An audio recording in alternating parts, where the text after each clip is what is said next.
good, everybody? It's your boy KJeih from Ksoundd Inc. I'm glad everybody joined me. Um, we have a good show lined up for this night. Um, I'm not going to say his name yet, still a special guest, but we're going to dive a little bit deeper into production a little later for those producer heads that wants to know a little bit more about production and how we, really getting in and what applications we're using, those different things that those secrets that only producers can unveil, talking to each other. You know what I mean? So yeah. So let's do a quick recap. Last week we started a hip hop joint, and I've gotten to, what is this? 5 sings, up to 5 sings, and we were like starting from scratch, building the song. We've gotten a intro, we gotten a verse, we've got a and then another verse, I believe. Then the hook again. Pretty much that's usually the whole song. Sometimes there's a bridge, sometimes it's not. Sometimes the ending, the outro might do something different. It just really depends. I'm looking at my mic level. I don't know why it keep creeping up, but we're gonna keep it moving. Okay, so tonight I'm going to show you guys how to do light mixing and mastering via Maschine Studio. That's what we're talking about. That's the subject for this evening. And I'm not going to break everything like bit by bit, because my quality of my mic and speakers is not. I'm still using the mic on the iMac right here. It would be nice to have everything like linked up through my interface. I tried doing that and it didn't work like I wanted to. I'm sure there's a way. I will figure it out. Yes, maybe a couple of shows down the line I'll be in a better state. But as before, like I always say, if you guys have any questions, please feel free to ask any questions during the show. I'll try to answer them. And for my guests later on, if you guys can lit us up with questions, that would be perfect. That's what we're here for. We're here to help everybody. Let me check the Google Plus page and making sure that everybody, questions getting answered. You can also visit the comment box in the comment area on YouTube itself. You can definitely put your questions there. And let's see, just making sure that everything is cool. As always, be sure to check us out on Twitter, Ksoundd, Ksoundd. We always spell our name with 2 D's. Always remember that. So if you Google that, you can pretty much find us anywhere. You can also find us on Google Plus. We are there as well. We are also on Facebook. Can't forget Facebook. We're on Facebook. Absolutely, we're on Facebook. That's one of the places we kind of started. Actually, it was MySpace. MySpace at the time. Started out on MySpace. Oh, good old MySpace. All right, I'm trying to give me 1 second. I'm trying to get to the page. Don't want to miss any questions. Like I said, this is why I'm doing this, so I can answer questions. Why didn't I have this set up before I came on the show? That's a good question. That's because there's a lot of stuff going on. A lot of stuff going on, but I'm taking the time out of my busy schedule to show you guys, a couple of techniques that I learned over the years. Yeah, so all right, cool. All right, so we're gonna get started. And basically, I have Maschine Studio 2.0. It's not 2.0 anymore because there's an update. So you definitely want to make sure that you stand on top of your updates.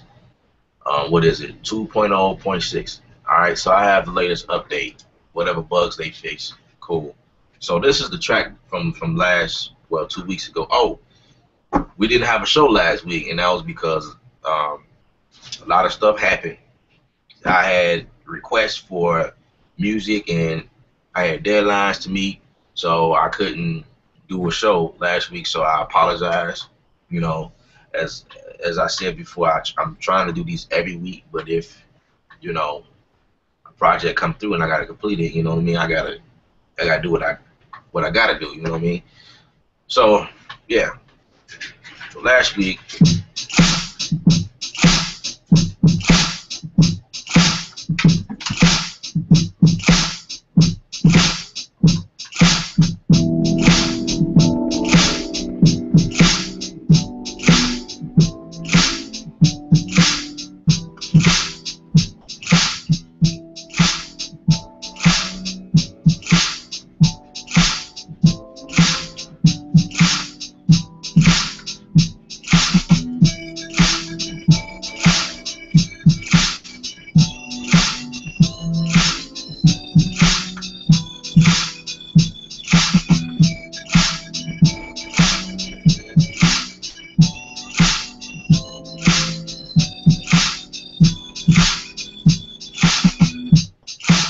Okay, so that's pretty much where we left off at. I really didn't do much to it. Well, I didn't do anything to it actually. Left it right there, and I'm going to show you my screen. I would have the camera focused in on the machine, but I'm not set up like that. I'd rather not do it like that. So what I will do is talk out everything that I'm doing. Let you guys know the steps I'm taking and what buttons to push, what knobs to turn, so we can go that route. So let me show you my screen. Let's go ahead and switch here. All right, so this is my screen, right? This is Maschine 2.0, and if you are familiar with this, it's pretty much basic. There's nothing extravagant. This software been out a while. That's pretty awesome, right? I could do that. I just discovered that. I never really paid attention to it that much. But yeah, that's something new that I don't think you could do that in the 1.8 version. This is the keyboard display or the piano roll. Everything mapped out there. And okay, on the machine, you hit shift, navigate, and it takes you to the mix screen, I believe. Yeah, this is the mix. Actually, it's by group. We're looking at groups here. Let me also let you guys know that I'm not a machine guru. However, I spend a lot of time in it. I do what I have to. So there may be some things that I'm discovering on the spot, on the fly, right now. You know what I mean? Like some things that I haven't seen before. I mean, I'm familiar with this screen here, but I do everything from the Maschine Studio, and like that's how they built the studio. They want you to focus in on the machine itself, the actual hardware, and kind of steer away from the computer. And that's a good thing to me because it promotes creativity instead of trying to be so I wouldn't say tech savvy. Actually, it's like staring at the screen just make your eye hurt. You know what I mean? So But if you have the hardware, everything is built so beautifully and, you know, spaced out. So basically, let me see. I just wish there's a way. Oh, by the way, that's how you go to the mix. There's a little icon up here. I knew that, but just forgot. Okay, so on the Maschine Studio itself, you can actually mix per pad or per sound. Just hit the mix button, and you can go to each individual sound and kind of mix like that. And then you hit the cursor at the bottom, like right below the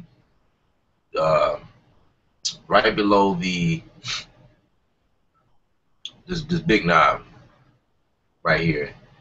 Can't think of the correct term. It'll come to me.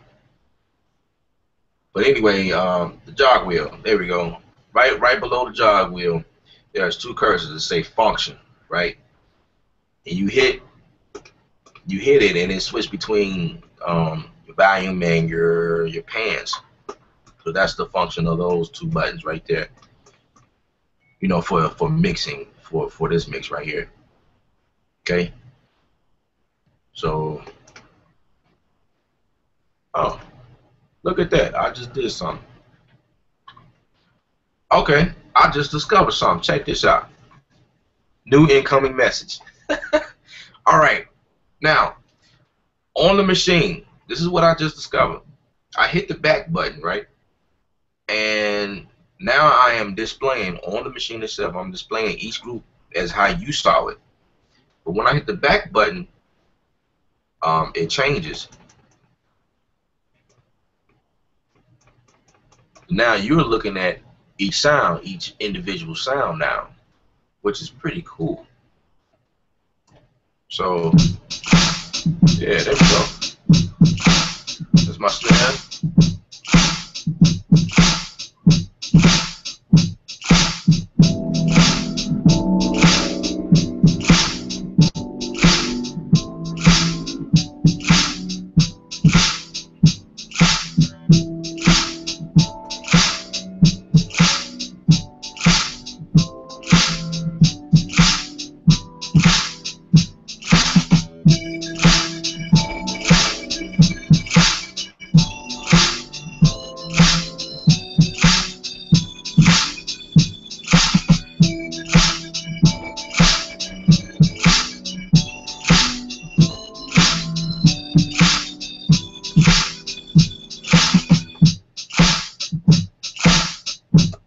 Okay, now this is a technique that I use when I'm mixing. Okay, this is whatever DAW I'm using or hardware, whatever. I typically tend to mix on the fly as I go, and the reason why I do that, you don't have to if you don't want to. You can actually put everything in and mix later on if you choose to. But for me as a producer, and I also mix as well, it's like is embedded in me to mix while I produce. I need to make a space. You know what I mean? I need to create this you know, when you think about it, panning. When you think about panning, okay, think about stereo. Okay, let's bring it back. Stereo in. You got mono and you got stereo, right? Mono means one. You should know that. Stereo means two, left and right. All right. So stereo being at his left ear, right ear, you have like this whole circumference, right? If you think about panning, you know what I mean? And you know, just draw a circle. Take out a piece of paper. Let's go to school. Take out a piece of paper, draw a circle, and you know, on the left hand side of the circle, it's gonna be your left ear.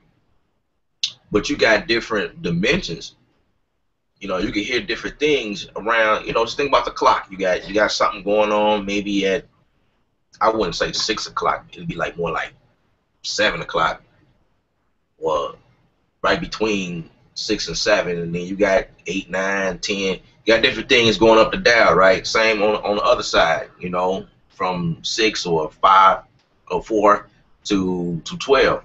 All right, and 12 o'clock is straight up and down.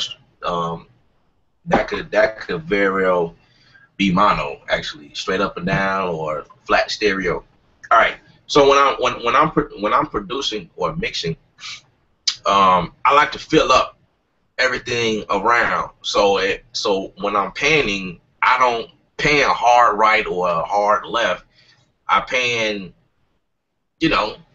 slightly to the right, or like 3 o'clock, or just between 3 and 2. When we're thinking about the actual clock, the time, you know, you know, you know. I try to create everything when I'm doing different elements or whatever, and then the volume. I play with the volume. Is it too loud? Is it too soft? You know what I mean? You want to pay attention, and when you listen to music for a while, you kind of, it kind of rubs off on you. You know when a click sound is too loud. It just feels like that. You know what I mean? I gotta paint a picture as I go. Everything can't just be down the middle, because then it starts to sound distorted. Everything at zero level wise, and it's dead to me. You know what I mean? So when we mixing, let me see if I can pull up something.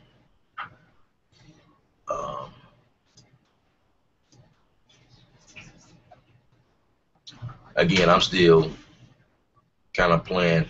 I don't know if you guys can see this, but this was one way I was mixing inside the machine. Like these knobs on the side, these are volumes and pan buttons or knobs. This was the only way we was mixing. Now, there's a new way to do it, which is pretty cool. Let's see.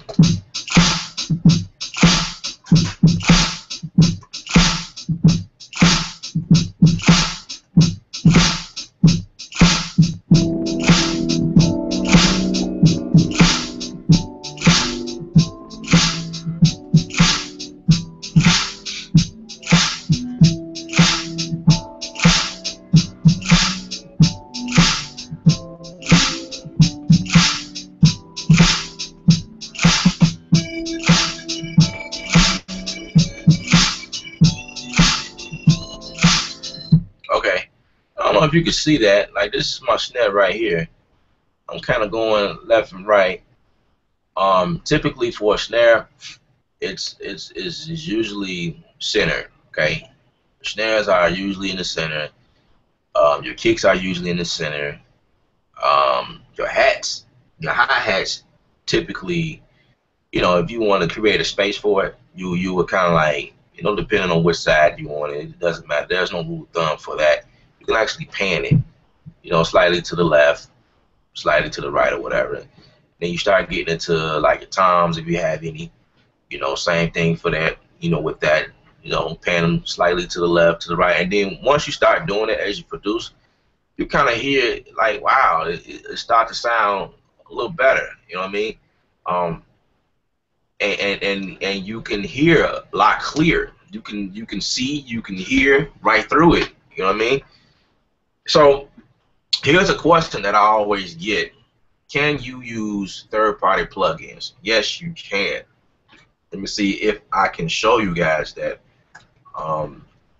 Basically, what I would do is I'll go to my browse and hit the cursor over where, to where I can get effects. Waiting on my hard drive to load up. Okay. So I'm in the effects, right? Now the thing that you want to pay attention to is bringing in an effect on the entire mix, or a sound per sound or per pad, or a group. In this instance, I'm going to show you how to pull up a mastering uh, plug-in on the entire mix. So basically,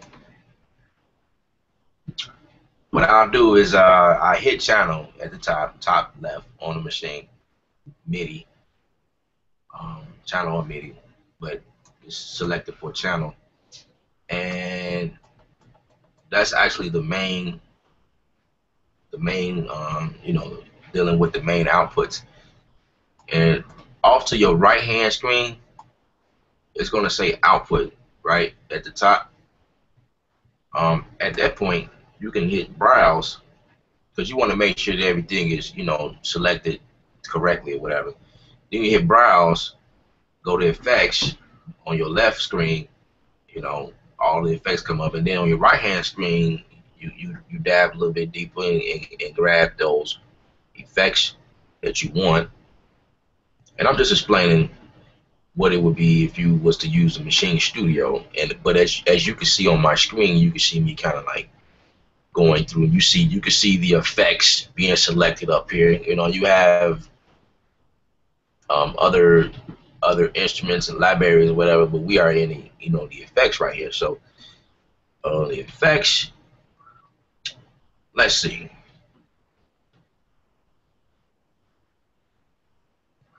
Let's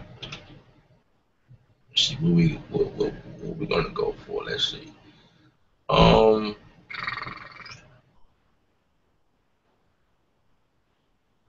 See if I can pull up something, third party.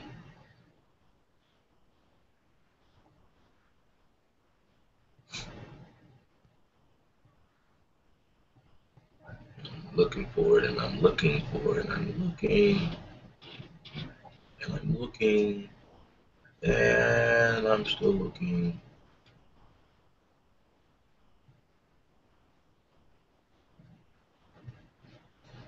All right.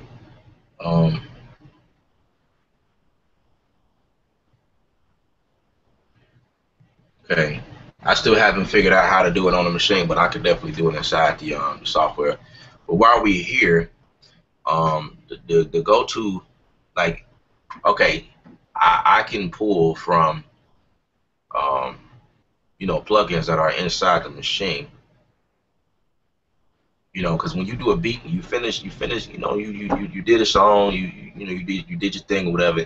And typically, what most of us do, we'll go to we'll bounce it out, export it out, pull up a Logic or Pro Tools or whatever, and we'll, you know, put effects on it then.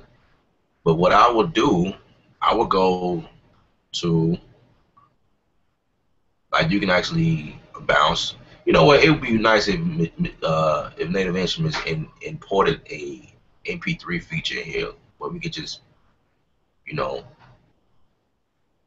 complete our work and export it out and share it. You know what I mean? Sometimes we want to do that.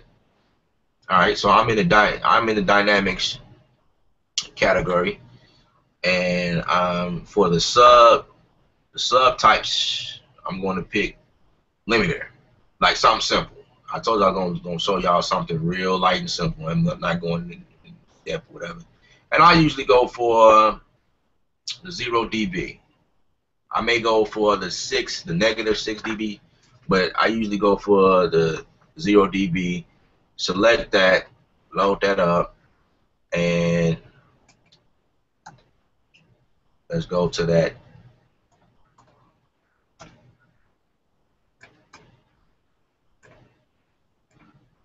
Okay.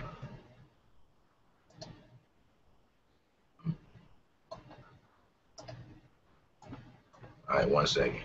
Let's do that again.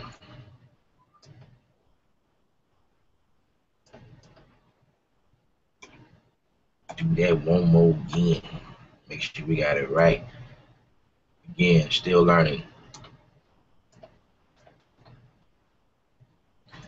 Okay, it looks like I put it on. Okay. That's the limiter, right? But it's on a sound. Oh, never mind. It's on the master. I'm trying to figure out what that is. Like, I have the sound selected. Anyway, we're gonna keep going. All right, so I got my limiter on the master, and you can actually play with the threshold if you want to, you know.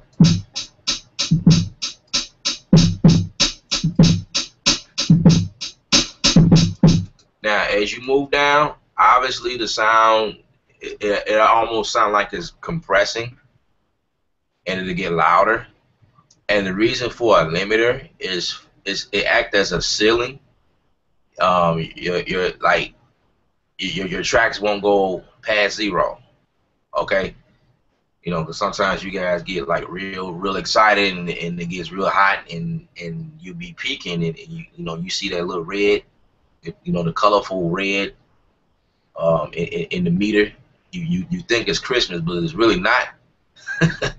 You know, you need to turn that down. You know what I mean? So one way to avoid from it being Christmas in the middle of February, or whenever you're doing this, you'll put a limiter on it, and that is like a cat. It prevent it from going.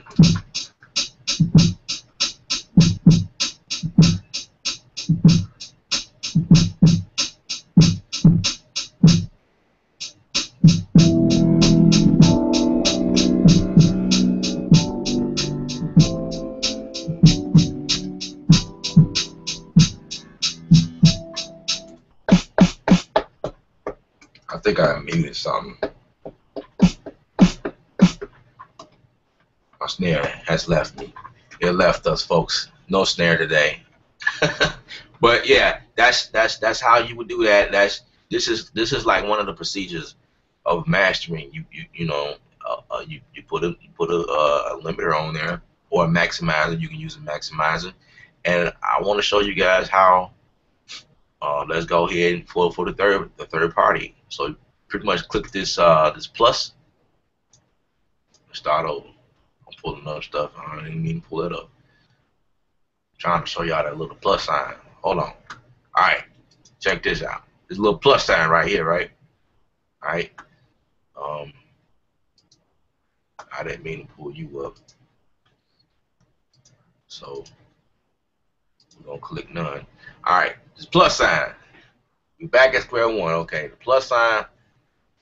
And let's see, what do I have that is not by Native Instruments? There's a lot of stuff I don't have. That's I mean, a lot of stuff I have that's not from Native Instruments. But I'm trying to go to one that I like the most. Well, not like the most, but um, cannot find it. Cannot find it. This be the thing that slows me down. You have so much stuff on your computer, you trying to remember where everything is.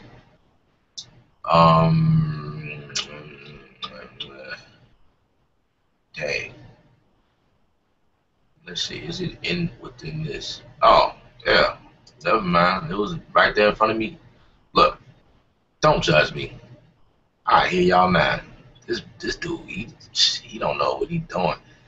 Look, we all in this together. You feel me? We learning. This is what this is about. All right, so you go into external, and everything, which is kind of crazy, but I guess everything pops up. So one of the plugins that I love using, um, in terms of mastering, is Ozone. So I'm gonna click Ozone. This plugin right here is made by Isotope. This is not made by Native Instruments. Okay, and I'm just showing you guys the ability to pull up a third party plugin that has nothing to do with Maschine. Okay, whenever it decides to pull up, we will be okay. Let me see something.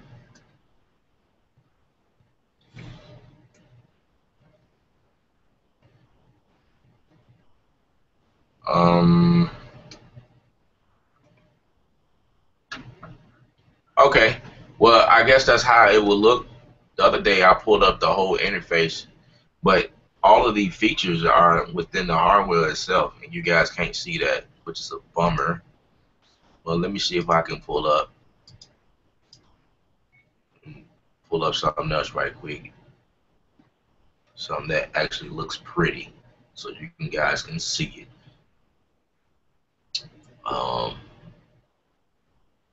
See, let's pick something else.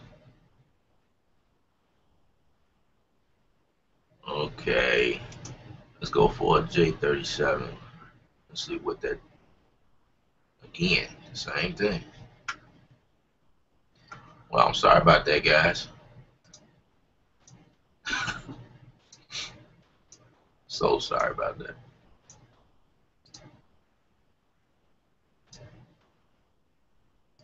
Well, you probably need to go get a machine so you can see what I see. We just go do it like that. Yeah. As we progress, you know, with doing these videos, whatever, I will have something where I can show you guys actually, you know, the machine as I work, whatever. I just don't. I'm not set up like that.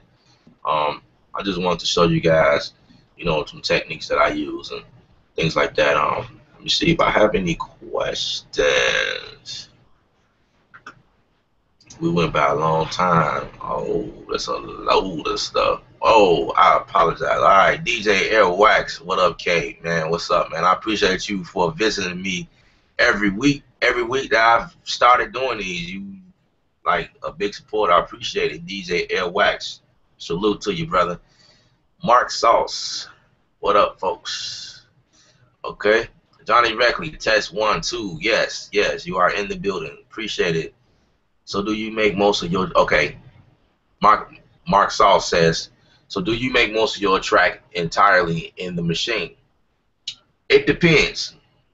It really depends on what the track is and probably my time frame. If I'm on a deadline and it's like is you know what I mean? If it's, you know, like that. I mean, I can use the Maschine Studio in any situation. I can use it on a tight deadline, or if I have all the time in the world. You know, it just really depends on how I feel. And just bottom line, it depends on how I feel. I do like the fact that 2.0 can handle more CPU. Like the CPU it handles a little bit better, because before, like I said, in 1.8 it was whack. Like I do a whole beat, like I create drums or whatever, which is cool. And when I start getting to the keyboard stuff and then adding strings and then bells or flutes or whatever I'm adding, it slows down. They fixed that in 2.0, which is what's up. And so I have a tendency of, like, you know, still like, I don't know, like I'll pull up as a plugin inside of Logic and continue from there. But I'm getting better. I'm starting to use this more and more. I completed several songs top to bottom and mastered and mixed it inside of here, and it was cool. All right. Mark Sauce, I'm a guru, man. We gotta link up. I mean, we gotta yeah, definitely. I appreciate you. I think I seen your profile one day, and I was like, this brother gonna be joining me? I don't know about that. You know, I'm gonna look like a amateur. I mean, I am. Just want to help people. You know what I mean? He also said it takes it back to the SP1200 NPC days. Yes, it do. I will not share my story; it's too long.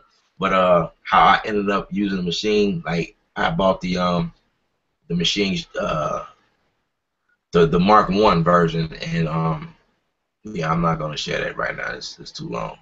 But I've ended up here. I started out on the NPC and ended up here.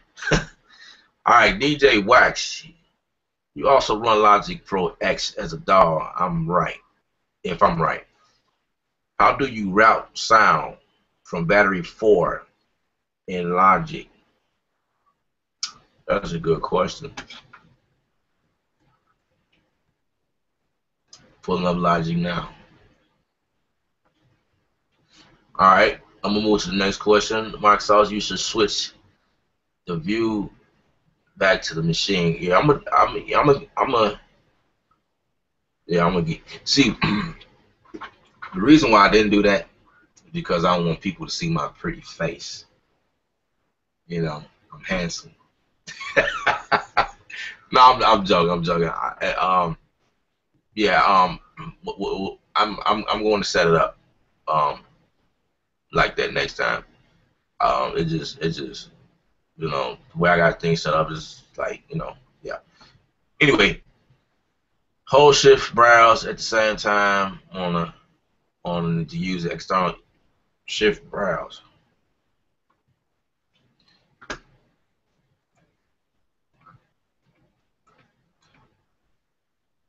Check that out.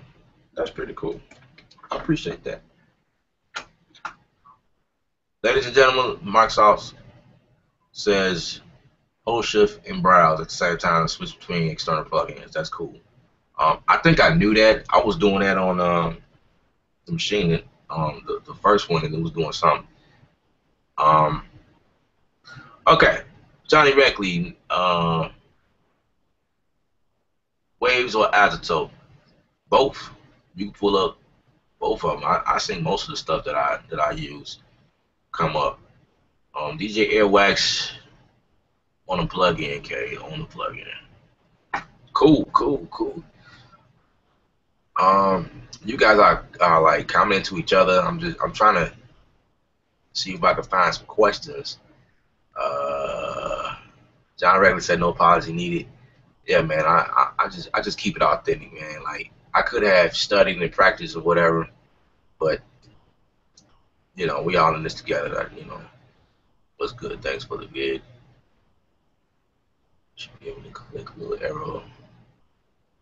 Okay. Cool. Preston Keys said, could you show us the equipment you use? I could. I will do that. Pretty much, I mean, if you can see, like, over there, this acoustic set. I track drums. I play drums myself. I have 2 sets of monitors that I use. I need to upgrade, well, add on, because I love these monitors. I have the Mackie HR824s and also the Mackie HR624s. I use my 624 like mixing vocals, whatever, because it produces a different sound or whatever. And my HR824s like more so for music or whatever. And I have a subwoofer down here, the Rockets. I have a Rocket. No, it's not a Rocket. It's a KRK. I'm sorry. It's a KRK subwoofer down here. I believe it's 10-inch. It looks like a 10. 10, 12, you know, about 10. I have that because it's very important to listen to low end frequency, you know, when you're doing stuff like this. And I got an iMac designated for the studio, and I have the Pro 40, Sapphire Pro 40. I have an external hard drive. You need that when you're doing music. You don't want to put everything on your computer. I got a big knob right here, you know, to control the speakers, and this keyboard that I'm looking to upgrade from. This is my first Triton keyboard, you know, that I track on. I used to sequence in it, but I now use it as an MP, a MIDI device. Have you sampled your drums from the studio into Machine yet? Johnny Reckley said. That's what he said. Well, that's what he asked. No, I have not yet done that. I've sampled other things, but I have not did drums yet. I never got around to an interest of doing that. So But that's actually a good idea because then I can use it as like a kit. You know, that's pretty cool. All right, so I think that's all for the questions, and we're going to move into the next segment of our show. Um, First of all, this brother right here is truly a brother to me. I definitely appreciate his friendship. I met him, it's been like almost a couple of years ago now. He's from Jackson, Tennessee. He's another producer. He's a great father. He has 1,000,000 kids. You hear what I say? He has 1,000,000 kids. This dude got like uh, so many kids. Wow, this crazy. And I gotta take my hat off to this brother because what he do, he's a producer. He's a vocal arranger. He's also the musical director at his church. Did I say he's a music producer? He plays the piano. He teaches. He has his own school. Yes, who does that, right? And he has like 2 sets of twins. I don't know how this brother do it. This is crazy. But yeah, this is a good brother. You know, we shared a lot. Really good dude, really good dude. Yeah, I'm just gonna bring him on and kind of like, you know, everything that I missed. Um, he gonna definitely let you guys know. So let me unmute you.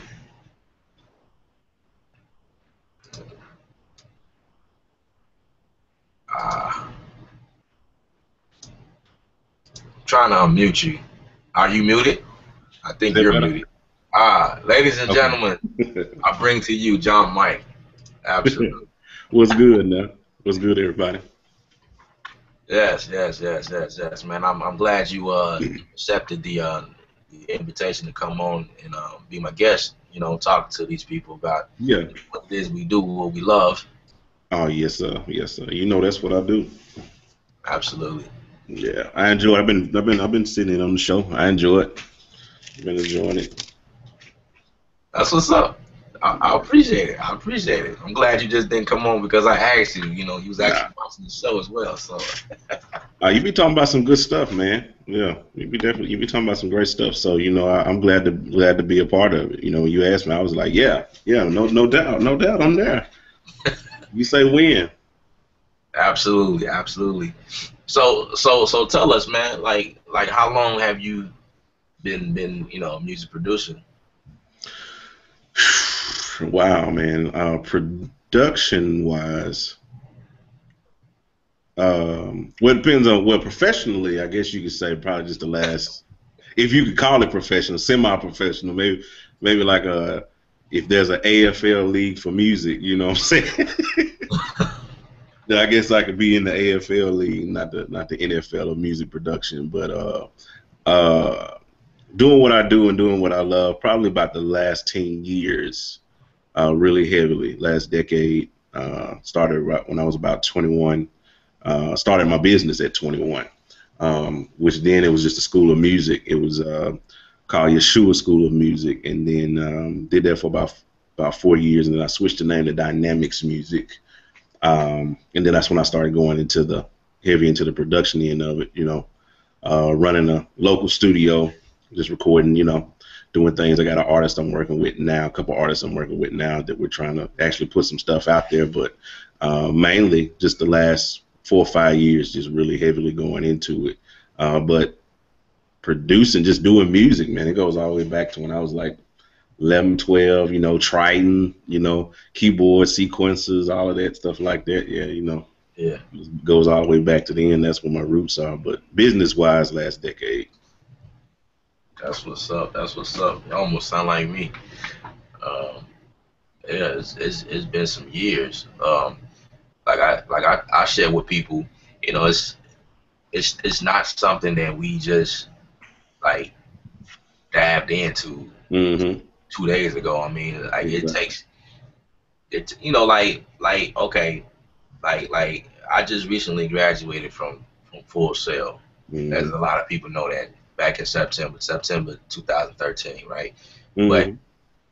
I get a lot of people that attach themselves to me, and with the whole idea is, oh, this brother, he went to Full Sail University, so he definitely know. I mean, yeah, but Mm-hmm. there's so much that goes behind that. Like, I've been in music all my life. Like, Right. my parents are rooted in this, and when they gave birth to me, I was born in it. You know what I mean? My mom was singing. My father played the bass, the drums, and you know, Mm-hmm. I was born into music. So Right. you know what I mean? Started out as a drummer at a church, and just recently I just said, okay, hey, I'm put myself through school and kind of like learn a little bit more about what it Mm-hmm. is I do. So I invested in myself and kind of took it to the next level. So I encourage everybody that's Mm-hmm. watching, you know what I mean? If music is if this is what you do, then like take it to the next level. You know what I'm saying? I mean, I hear people say, well, there's a lot of successful producers out here that didn't go to school. Um, Right. it is, but there's a lot of them that didn't. But there's a lot of them A lot of that them that will did. not say. A lot of them will not say, but a lot of them got a degree. You know what I mean? Like one of Mm-hmm. them, somebody I follow like heavily. One of them is Knife Wonder. This Yeah. brother got Oh yeah. got an education, and he teaches at a university. So, Mm-hmm. and he's like a prevalent hip hop music producer.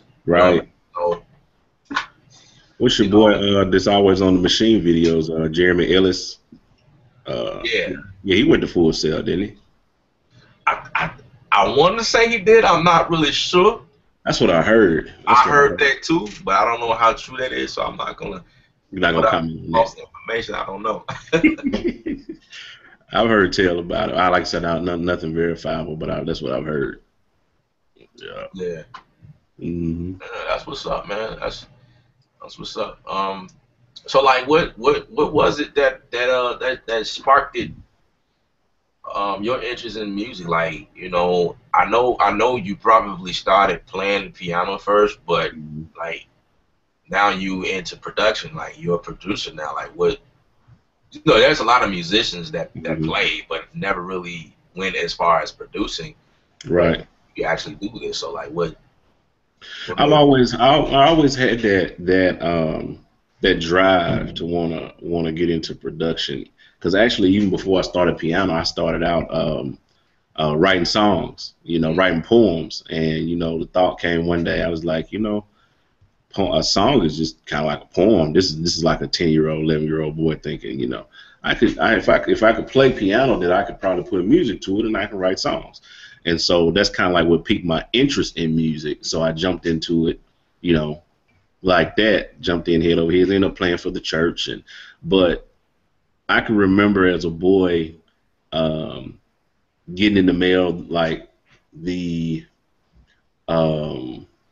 what was those magazines? The Musician Friend magazine. You would sit on your bed. For me that was like a big thing.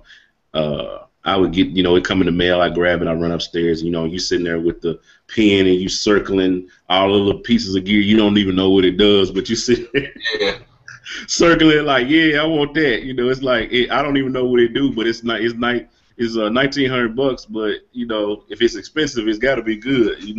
So I can remember like doing that, and that just I don't know. And I always had a dream of just having a studio and teaching music, and that's kind of like where it all kind of drove. And so I started out teaching, and as it built, um, got into production, because it's what I've always wanted to do, you know. So I that's what's just up. just moved in like that, And that's kind of a condensed version. I mean, I could go deep into it, but that's kind of condensing it. That's what's up, brother. That's what's up. Um, we're kind of going with the flow, or whatever, until I get some questions. I just got stuff coming to my head. Um, You know, you guys that's watching, you got any questions? You know what I mean? You got two producers online right now. Yeah. You watching the poll, like, you know, just ask some questions, see, pick our brains, see what we thinking. But the next question I have for you is like you know, here's a arguable debate. Like a lot of people ask what software is best, and I always tell people is just really user preference. But you know, you can share what do you use and why do you use it. Well, that's a that's a loaded question, but honestly, I'm a Logic man all day, every day.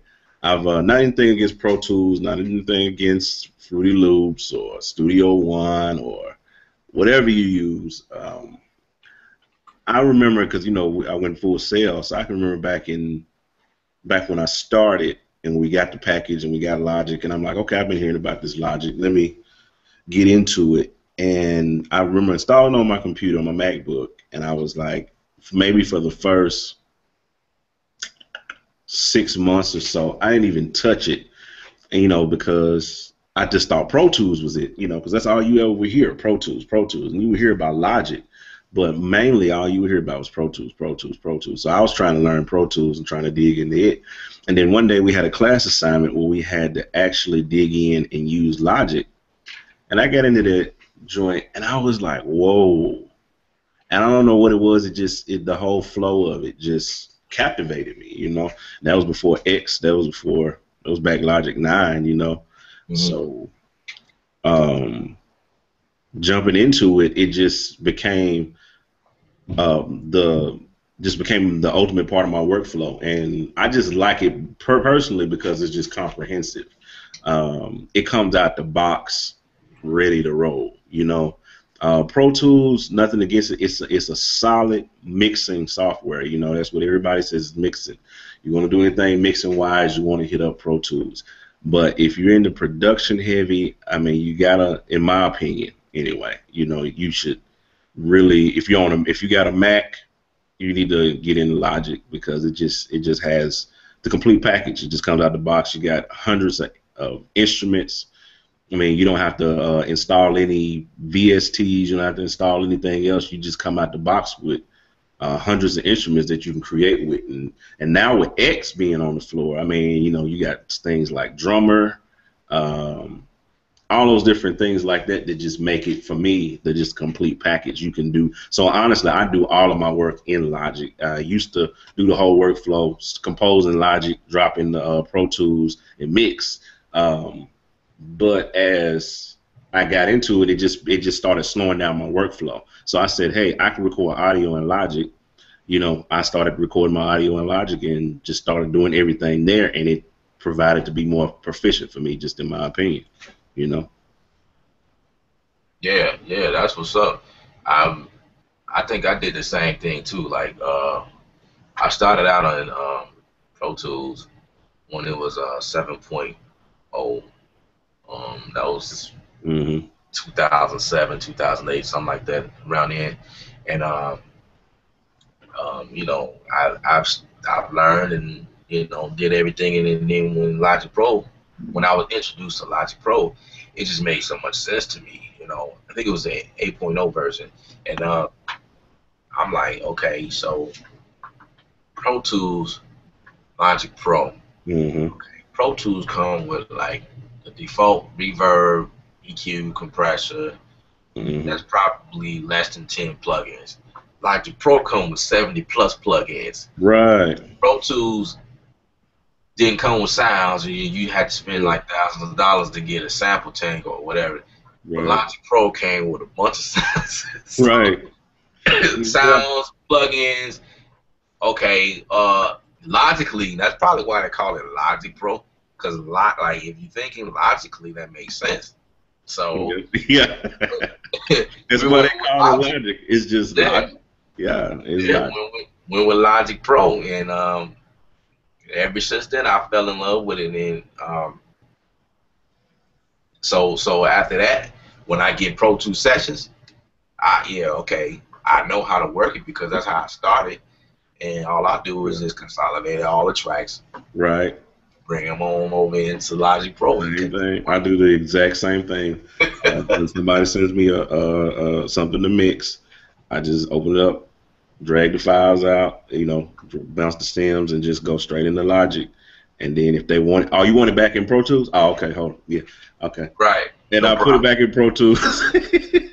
yeah. And send it to them. That's if I'm working with the session. Not a lot of times, you just bouncing back and sending them the stems anyway. So it's not like you having to actually put the session back together. So a lot of times we're just sending them either a completed WAV file or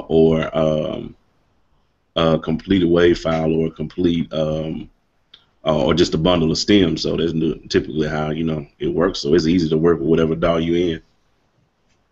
Right. Yeah, that's what's up.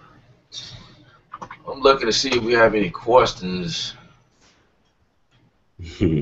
I think we have some questions. Princeton Key says, when is a Ksoundd and Dynamic Music collaboration coming? We collaborate all the time. Yeah, but they just don't know. Right. But for something public, I guess. Yeah, something public. That's a very good question. See, John he's the piano person, so like, when I do these, I really should have him we have him, okay, so if I'm showing something to the machine, then I'll just say, hey John, hit that right there. He'll do that part or whatever, because I just look really crazy over here trying to figure out stuff, and I'm not a keyboard player. So that's John's job. I call him for all the keyboard and piano. I'm talking about this dude is like a beast. Like he's like awesome when it comes to playing. Yeah, just do. Actually, same with you. I mean, same thing with you on the drums. I mean, that's when I need a hot drum, man. Whatever. When I need a hot drum track, that's who I'm shooting to. I mean, it's KJeih. I need the click track. Hey, KJeih, I need this. Hey, bro, I need this. So yeah, we shoot stuff back and forth to each other all the time, quite often. But like you said, get something public on wax, I guess, huh? Maybe I can get you in on our Do What You Love series. Okay. That sounds. Yeah. Okay. Yeah, you got the camera. You got the Canon. You can whip out the Canon, get some shots of you putting that beat together. And I just hope I can live up. You know what I mean? Because this dude right here is don't even go there. Don't even. This dude is great, and I just want to, I want to make sure I can live up to. Seriously, like you doing like really like awesome stuff over there. Yeah, I'm enjoying production and the videos that you are currently promoting. Yeah, you guys need to check that out. Check that out. You can find John Mike on any social media. You can find him on Twitter, twitter.com/I'm John Mike. That sounds familiar. I'm John Mike. I wonder where that comes from. You'll also follow the business, the company, the production company, if you need to work with whatever, pianos or whatever the case may be. Tell you, this dude is a beast. Twitter.com/Dynamics Music. That's what it is. Dynamics Music. Facebook. He's also on Facebook.com/Dynamics Music TN. I guess TN stands for Tennessee. Tennessee. Yeah. Okay. And he's also on SoundCloud. Check him out on SoundCloud. You can hear that beautiful stuff that he produced. SoundCloud.com/Dynamics Music TN. Yeah, he's awesome. He's awesome. We got more questions. DJ Air says the sound in Logic Pro is good, much nicer than any other DAW I used, but about to go buy Logic Pro X. Trust me. Okay. Now here's the deal. I have to answer this question. Um, that may be true, but I think although I love Logic Pro so much, I feel like that might be biased. You know what I mean? Mhm. That's your opinion. My opinion, I think it sounds good, but all DAWs are like pretty much the same. Right. You know, Cubase, Pro Tools, New Window. Hmm. Uh, you got Fruity Loops. You know what I Yeah. mean? Like do Studio. not underestimate, what DAW it is. Like there's a lot of people getting it in on Fruity Loops. They call it FL FL Studio now. Studio. You gotta be politically correct. Yeah. Yeah. Um, Persona Studio One. You know what I mean? Like any DAW choice, you can make your DAW sound good. Right. It's all about the user preference and Yeah, your you got stuff on the iPad now. I mean, I've yeah heard some yeah stuff that comes off iPad that you be like, you did this on your you did this on your iPhone, dude? yeah. So I don't want anybody to be confused. You Right. know, Logic Pro X is beginning to be more talked about now because Hmm. of The new update, how yeah. sexy it look and you know what I Hmm. mean, like that type of thing and how things are structured, whatever. But again, you can do the same stuff in Pro Tools now. See, the things that I was Right. looking for in Pro Tools are now available after the fact. You know, Right. like you Offline know, bounce and stuff yeah. like that. Now, like before you was we were like limited to interfaces. You can only use the Digi Right. design interface. Yep. Now you don't, you can use any interface with Pro Tools now. But Yeah. And that was a big turn off. That was one of the things that turned me off from Pro Tools years ago when I jumped into it and made me get into Logic because I can remember because my student most a lot of cats with home studios, they started them in their house, so they got all the equipment there in the house, so it was convenient for them, But me, I have my studio is separate from my house, so I have a big place of business that I actually go to and do what I do, and so being in that lugging the interface, inbox, backwards and forwards, uh, wear and tear, and things like that just made it less difficult. Like if I created something in Pro Tools and then I wanted to just, I was late, it's 8 o'clock, I've been at the studio all day. I need to take my behind home, spend some time with my family, but I want to get back on this mix a little later. Jumping from the studio and having to lug your inbox with you, take it, disconnect it from everything, and then come home and then plug it back up, and do that. Then go back to the studio, rehook it up. Whereas with Logic, you could use it at the time because I was doing Pro Tools 8 then in the inbox. But with Logic, you can jump in and you didn't have to have an interface. You could be sitting on your couch with your headphones and be creating, mixing, mastering, doing your thing. And so for me, that was the one of the key features at the time. Now, like I said, I know with Pro Tools 11 and everything, and Pro Tools 10, since Pro Tools 10, 9, you've been able to use it interface free. But by that time, Logic had already synced its, hooks deep into me. So I was not looking to switch back at that point. But yeah, like you said, it's all about preference and it's all about what you do. I had a photographer that once told me, and I thought it was a profound statement. He has one of those Canon 7Ds, real nice camera, almost like a couple $1,000 camera, nice lens. Those lenses are expensive, and he was taking some pictures, and I was looking at some pictures that he took, and I was like, man, those are some nice pictures. I said, I'm gonna have to get me one of those cameras, like this, so I can take some pictures like you. And the statement that he said was, he said, yeah, he said, this camera takes good pictures.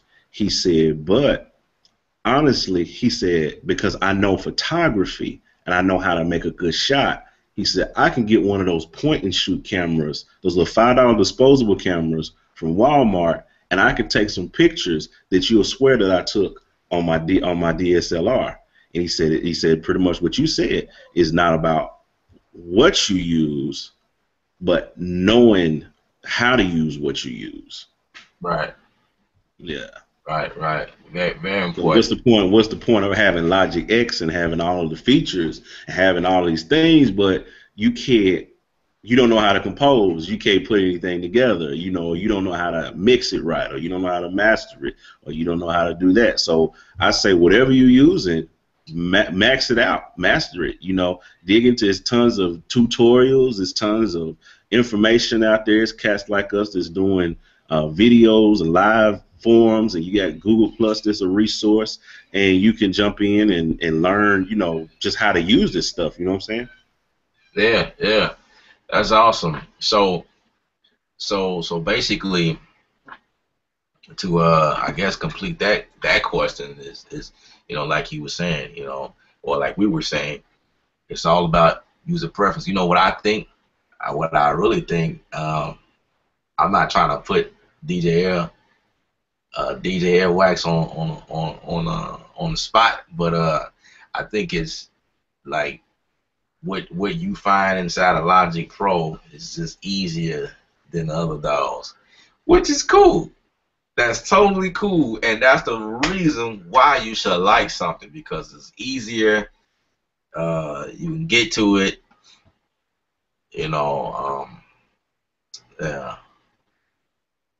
I lost. I lost John. Don't know what happened.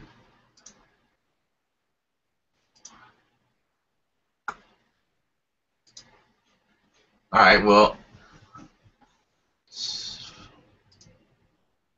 Okay. Maybe he lost connection or something. Um. I'm gonna keep it. I'm gonna keep it moving. Um. Okay. Sound like he's back. I'm back. All right. You know, like KJ said, I got a bunch of kids, so we had a little situation going on that required my attention right quick. Ah. Those of you that have kids, you know what that is. I already know. Understandable. I thought you lost internet connection. No. I just had to deal with a situation real quick. Well, yeah, some little children. Absolutely. Now, if you guys still working in Logic Pro 9, upgrading to Logic X is definitely a good thing. I had some people that asked me, is it worth it? Um, hmm. Yeah, I think it's worth it. But Yeah.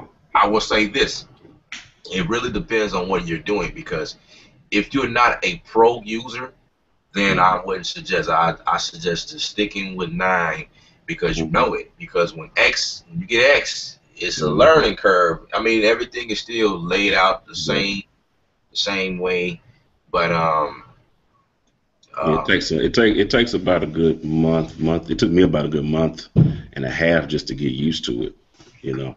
But it was. I mean, I couldn't, I was addicted immediately, but it still took me a while to get learn my way around it. You know, as comfortable as I was in 9.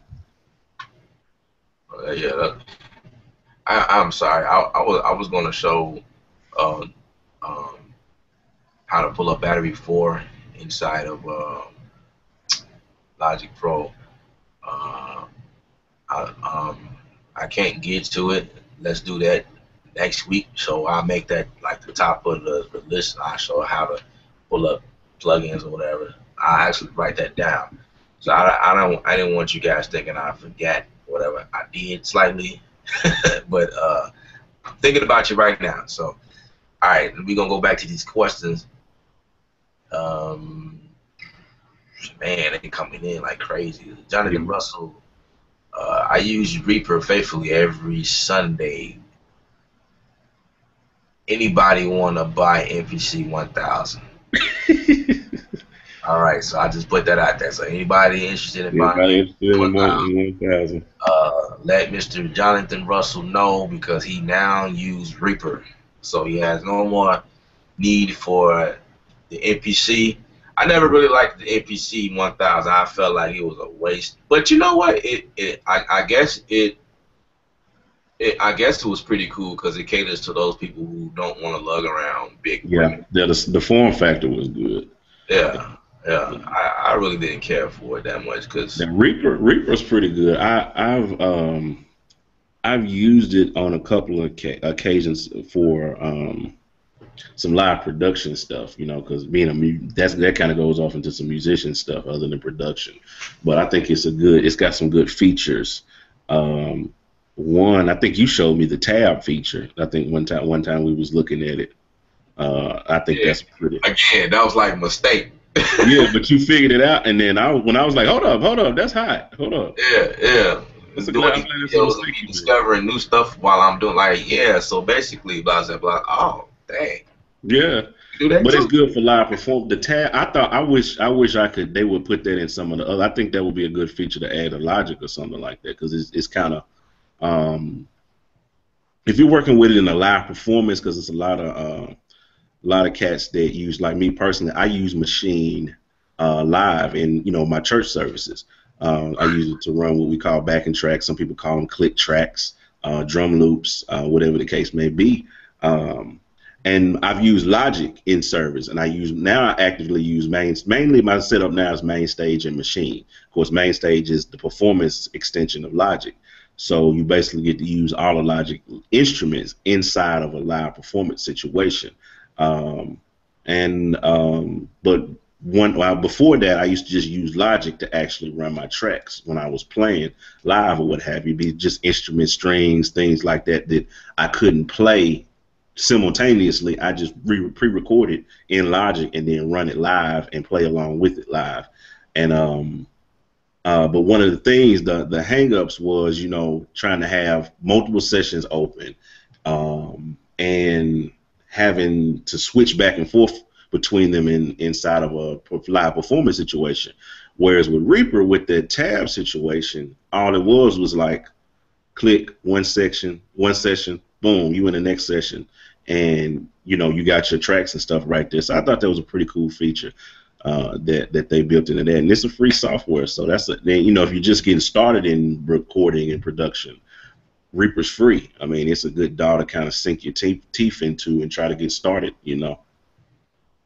Right.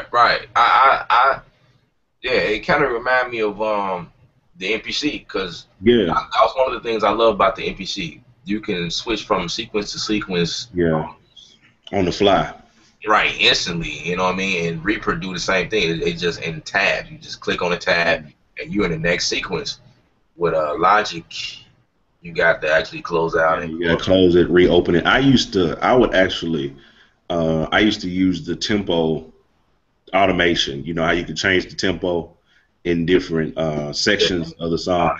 I would use the tempo automation, and I would automate the tempo for whatever the next song was. So we would flow, like you'd see the little timeline, the little thing that kind of goes across, the arrangement area, the little progress bar. It would go through, and then it would hit, it'd finish that song, and then the tempo would change, automate, and go to the next song. That way, it would stop without it would go without dropping, and I wouldn't have to stop and go over to my laptop and change anything. It would just keep flowing, and the tempo would change, and the next loop or whatever would come in, and I would keep going. It's kind of like some little tricks of the trade you learn. Oh yeah. See, now we getting into some pro stuff, boy. That's deep. That's boy them.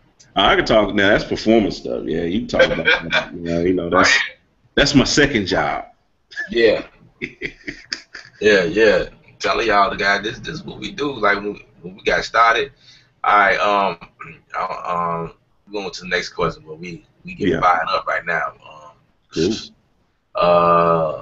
Mark Sauce. Now this question right here, I think this is like the highlight of the night, in my opinion.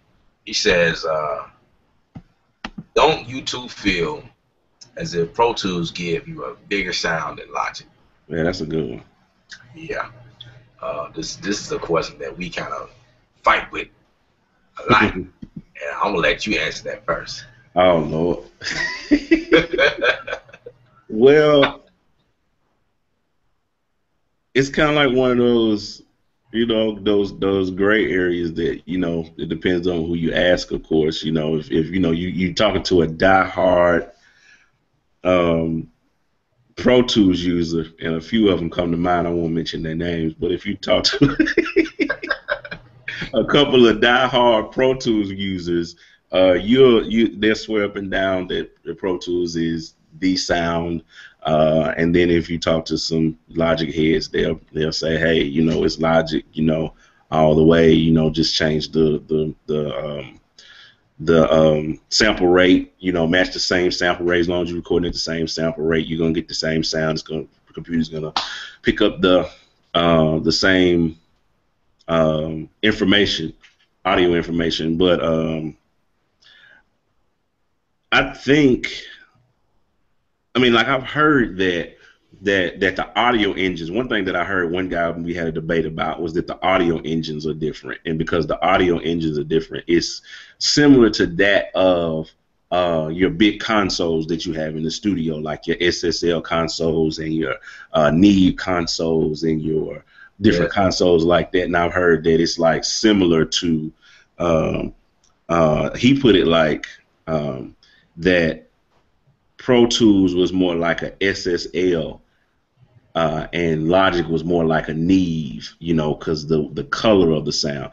Now, one thing I can say is when I switched from Logic 9 to Logic X, it was like, and I started pulling up some of my old sessions in there, I could hear the difference. It wasn't like a vast difference in my opinion, but it was like a little subtle. For some, things sounded warmer, than it did in 9, in my opinion, But but it's a lot of variables to play in that. What kind of interface you using, what kind of microphone you using, what kind of monitors you listening out of, what kind of room you're in. Those things play a big part in sound, because it don't matter if you got Pro Tools 11 and you got the inbox interface, but if you're sitting in in an untreated room or in your bedroom, it's gonna sound totally different than what it's gonna sound when you're sitting in a padded room, a treated room, an acoustical treated room. You're gonna get a different sound. Period. Right. I totally agree. And to add to that, it's like I did a comparison at one point. Mm-hmm. What was your test? Was that inconclusive? I can't lie.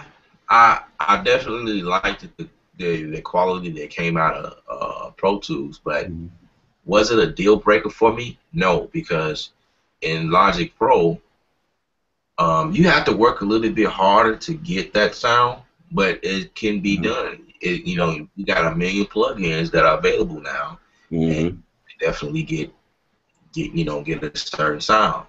So again, we're going back to the drawing board. It's really user preference. You know what I mean?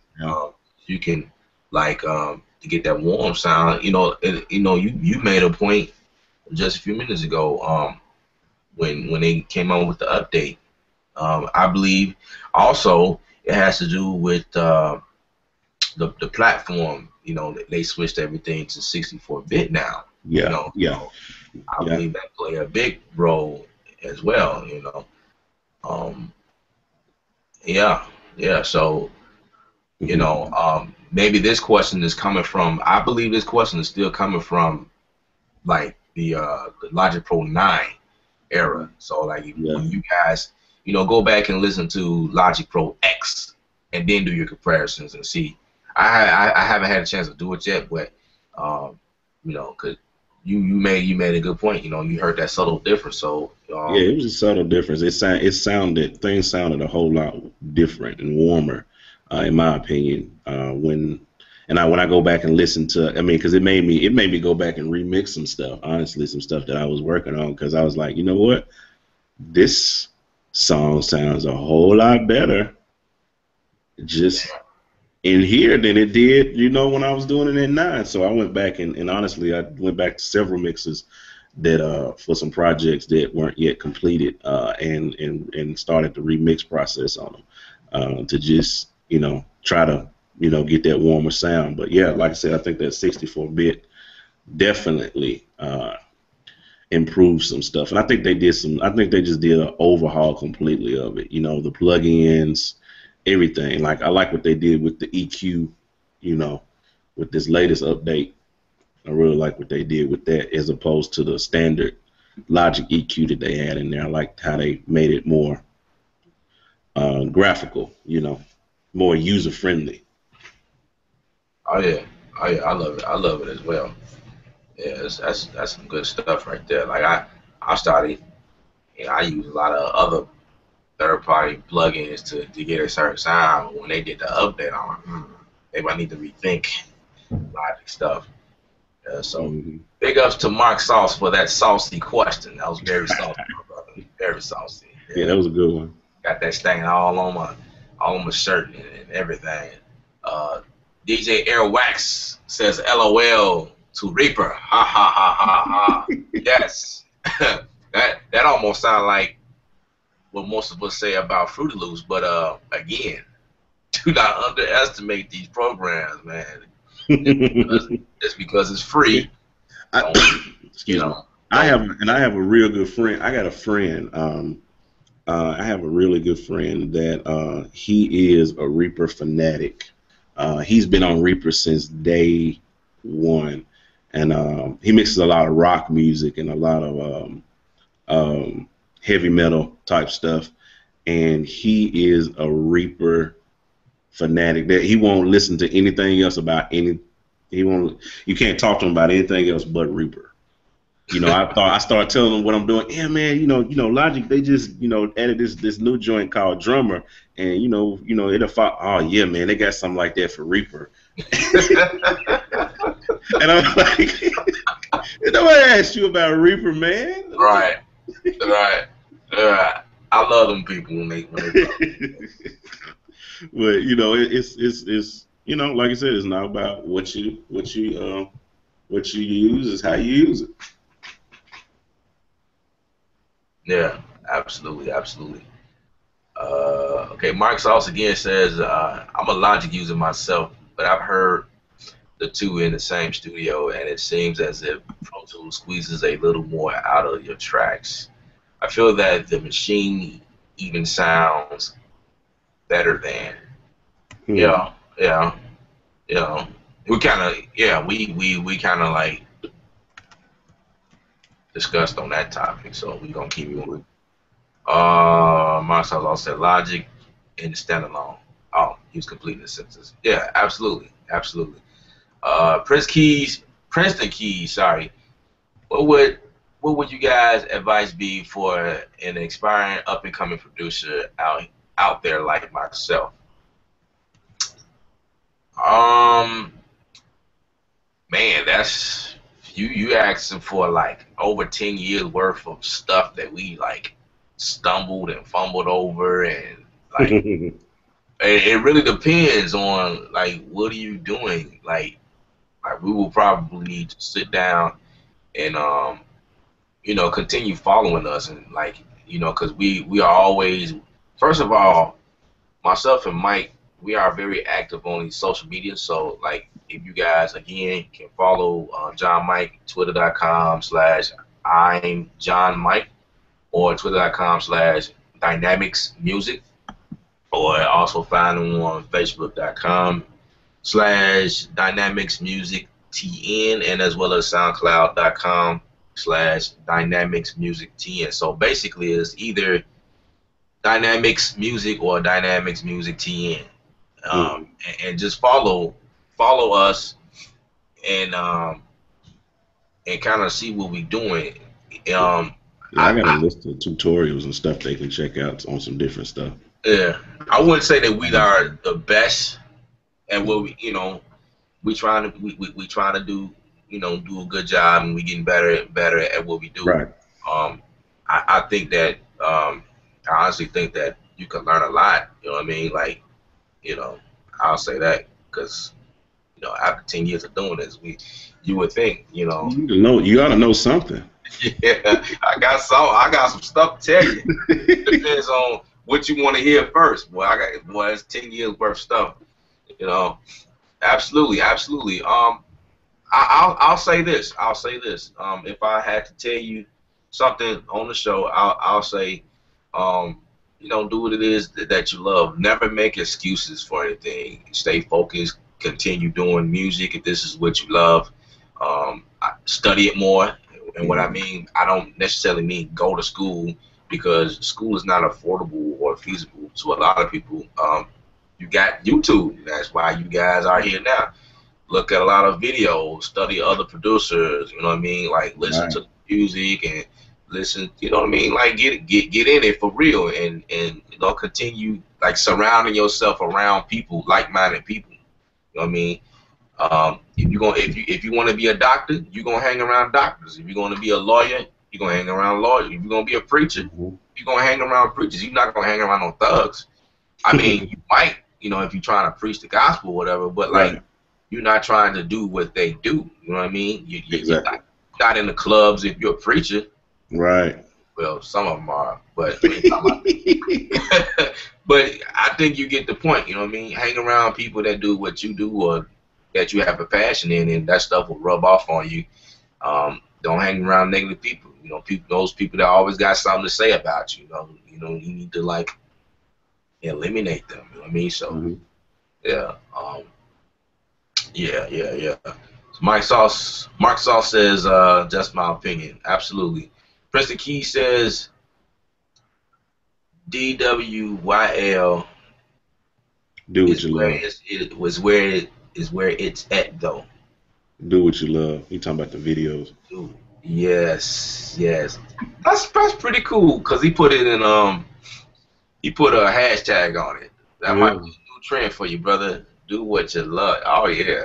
That's what's up. Look at you blowing up on my show.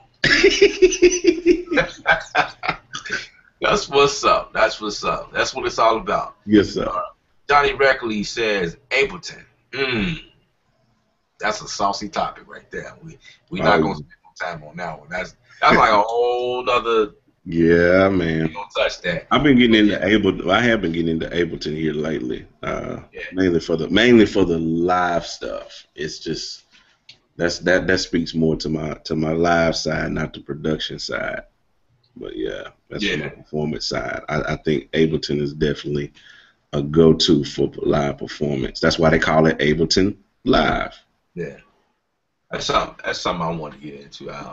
I've been looking at it for almost a year now. Mark Saul says FL even has a great sound. Yeah. Absolutely, I honestly believe that. I heard a couple of producers that first I heard their music and I was like, that sounds. When you do your face like this. Yeah. That means it's punching you in your face and slapping you in your nipples and everything. Yeah.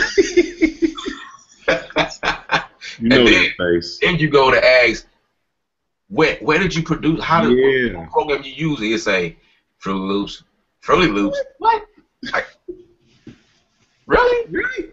Wow. Are you serious? That's what happened to me. Yeah, true story. Yeah. So again, like we've been saying the whole time, it's like really, it's all about user preference. You find whatever DAW works for you, and you get that workflow going, and you just make it happen. So Johnny Reckley said that it is sexy. Absolutely. I don't know if you're talking about me, but yeah, I am sexy. Absolutely. No, I think you're talking about Logic Pro. That because I know Johnny Reckley. That's what we talk about. Logic Pro X is sexy. Yeah, absolutely. Mark Saul says amen to that. DJ Airwax says word.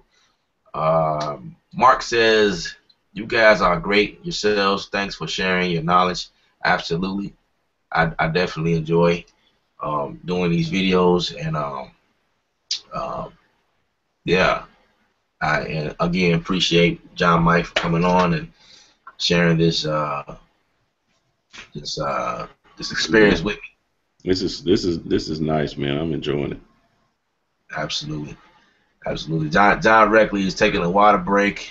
Are you talking about when I walked out? I think he's talking about when I walked out. All the other comments. Yeah, we is kind of getting to these questions kind of late because they were piling up. Just going down. Mark says, "I totally get you." Then he also says he had to put Smackdown. Wow. Pretty much, yeah. You know what? You guys were amazing. I definitely appreciate you guys for joining us. This is the first time that we did this, and kind of want you guys to comment. You know, leave more comments. Let us know how the show went. It is now 9:30, so that means we've been live for about an hour and a half, and there are more questions coming in. Like somebody hit the enter button, like at the same time. It's like 1, 2, 3, go. Wow. Okay. DJ Elwax said I've had Logic 9 for a year now. Never used it. Ableton Live had been a my dog. Okay, that's what's up. But that okay, I can't read. That's it, yeah. That said, I did a mix in both only to find Logic sounds better. Well, when you look at it like this, again, like I keep saying, it's definitely a user preference. But I really honestly believe that Ableton Live was really built for like the DJ platform.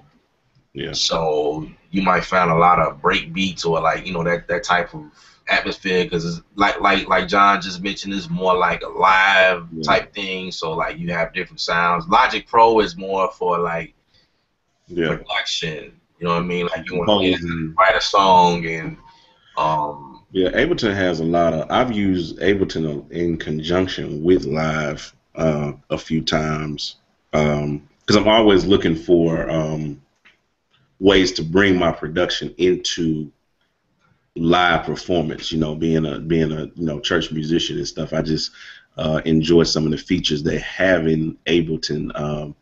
Being that you can I like the fact that I could set up sections of my song for like a live performance. Like I can put and assign it to Maschine because I use it in conjunction with Maschine.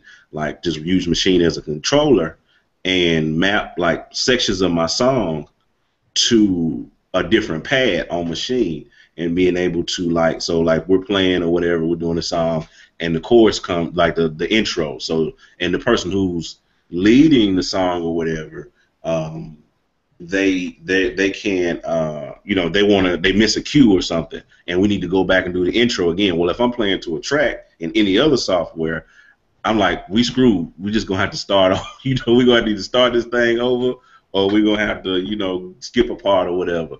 So with Ableton, I can loop that intro on that one pad and keep it going until they're ready, and then they're ready to go into the next part, boom, and I just keep moving, and if they need to go back and repeat a part, I hit that associated pad and go back. I just thought that was hot. I want to get more into it, using it in live situation, but I'm always playing and dibbling and dabbling with so many different things in live performance that I hit stuff sometimes and I'll be like, that's hot, then I'll never get back to it.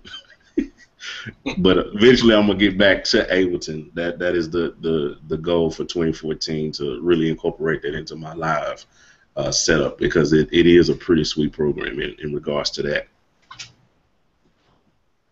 That's what's up. See this brother right here, John Mike gonna figure it out. Now I will say that about this dude right here. He will figure it out. Now the real story. It's the true story.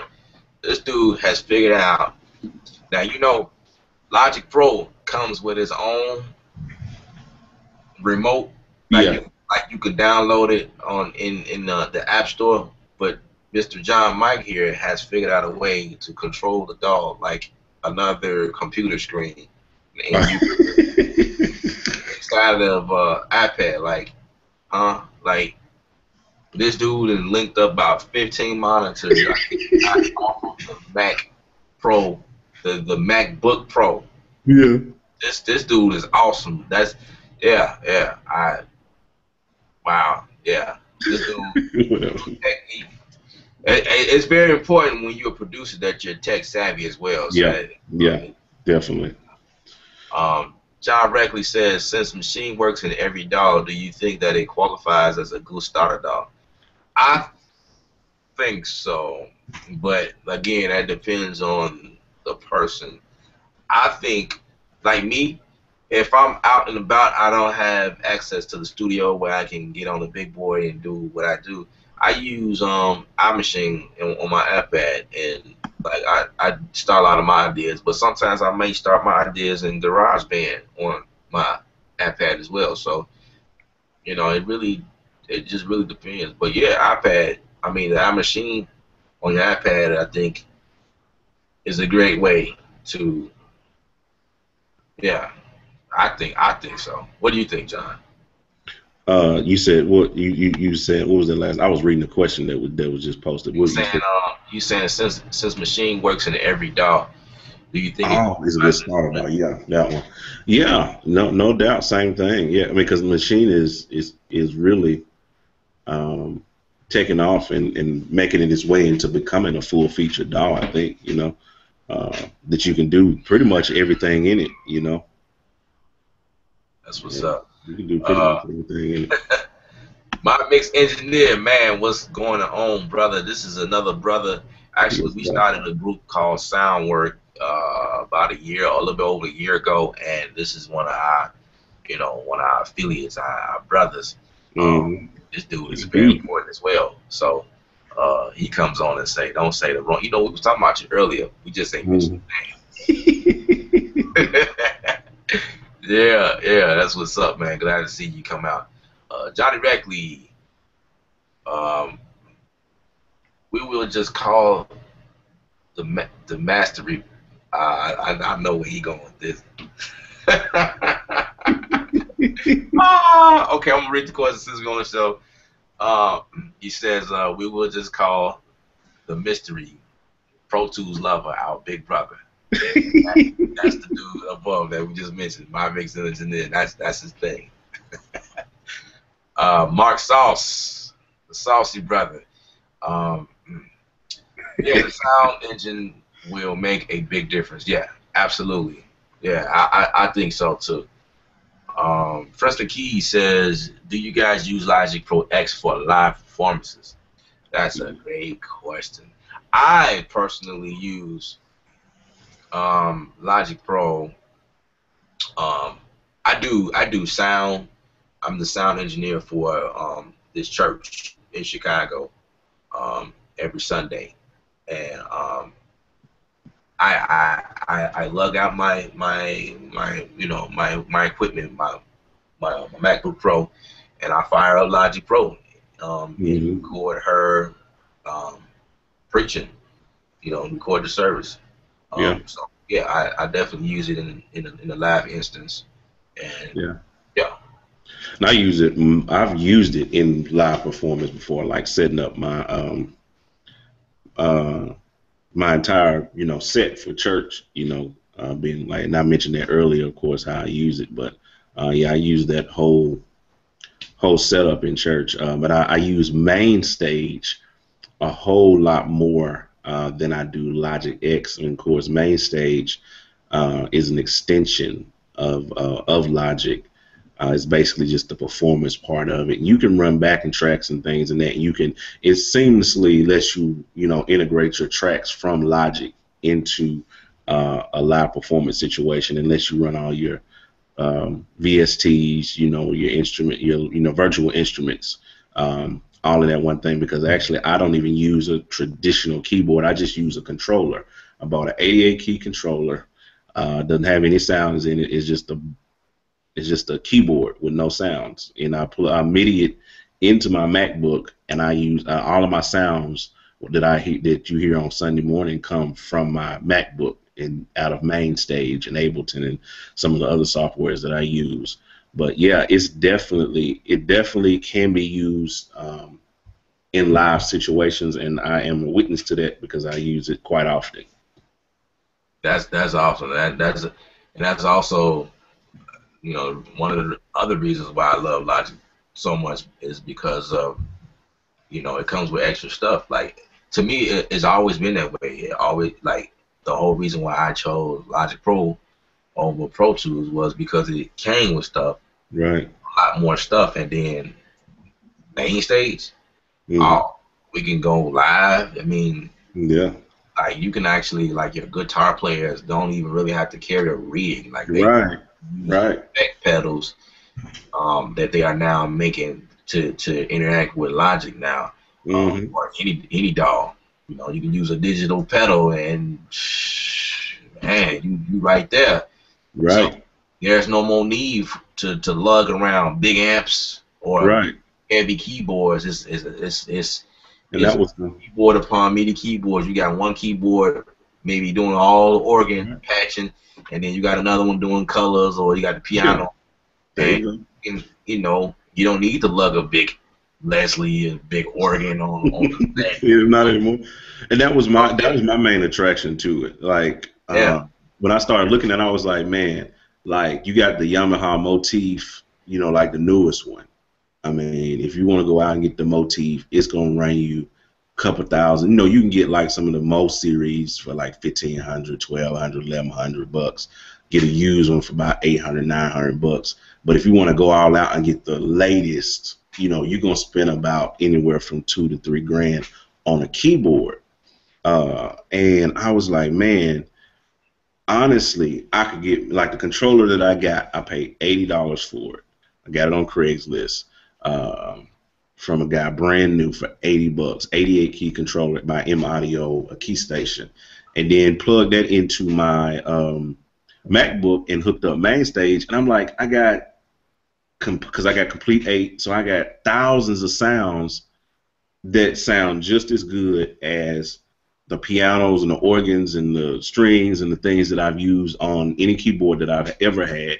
They sound just as good. And I'm like, I can use this stuff in performance, and I don't have to spend 2-3 grand on a new keyboard.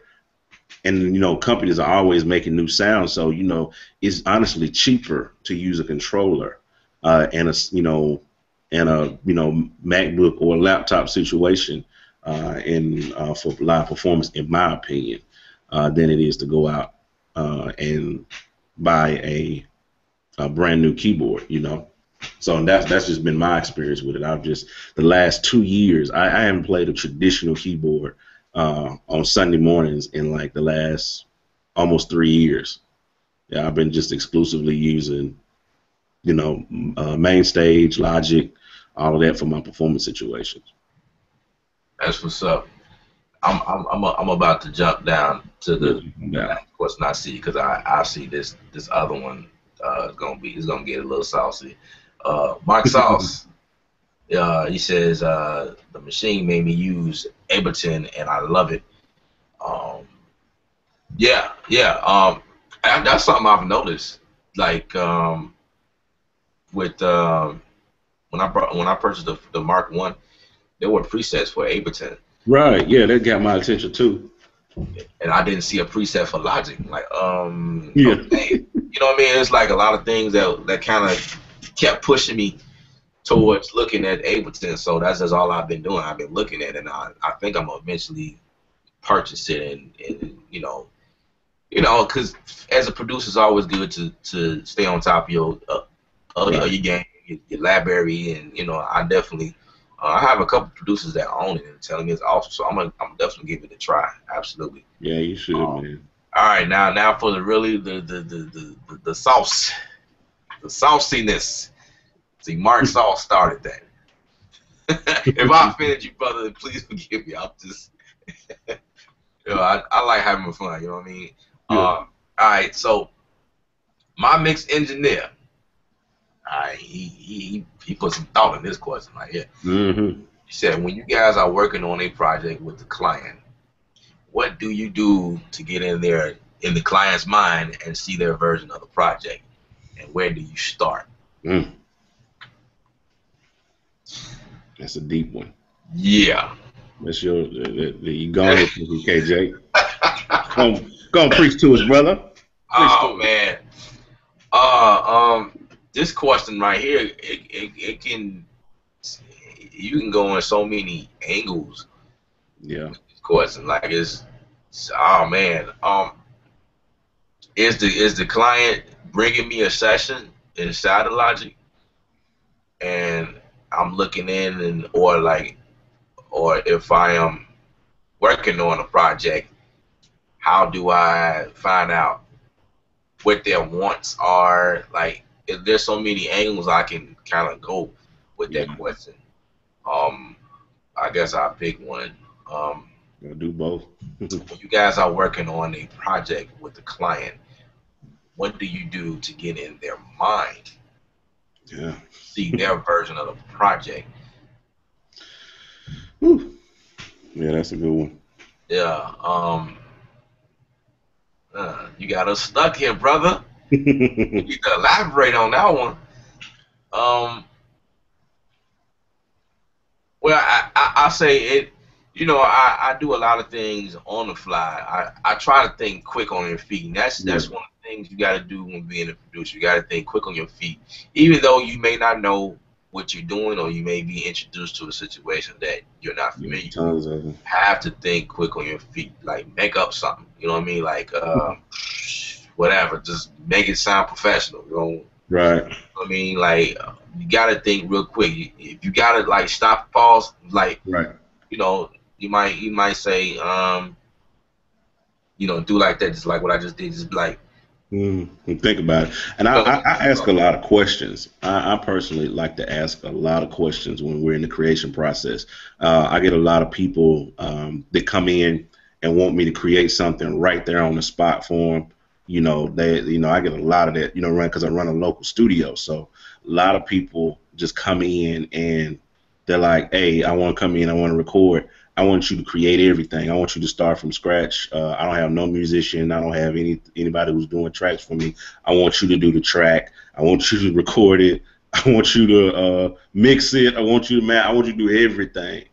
And so I started out just asking questions. What, you know, those the exact questions that Johnny or my mix engineer asked. What direction you trying to go to? What, you know, I asked for a reference mix, what you want it to sound like in the end. Especially if I'm dealing with somebody, not local, then I definitely have to ask for a reference song or a reference mix or a reference something, you know. So give me something to reference from.